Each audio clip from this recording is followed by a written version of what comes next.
అందరికీ ఈరోజు నేను శివపురాణంలోని పరిచయాన్ని చదవబోతున్నాను. ఈ పుస్తకం రచయిత వచ్చేసి బీకే చతుర్వేది.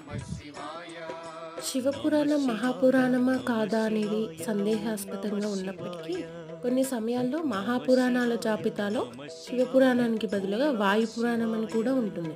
కాబట్టి ఇది ఒక ముఖ్యమైన గ్రంథం అనడంలో సందేహమేం లేదు. ఏ విధమైన వర్గీకరణలను వాయిదా వేయడానికి ప్రజాదరణ పొందిన దేవత. ఎందుకంటే హిందూ సుప్రీం డైటీలలో విష్ణువు, శివుడు మరియు బ్రహ్మ అన్ని వర్గాల జీవులచే ఆదరించదగిన శివుడు మాత్రమే. అతను దేవతలకు మరియు మానవులకి ఆరాధ్య భగవంతుడు కాకుండా రాక్షసులకు మరియు హృదయాలచే పూజింపబడ్డాడు. తన భక్తులను వారి జాతిని బట్టి వేరు చేయని ఏకైక భగవంతుడు. భక్తి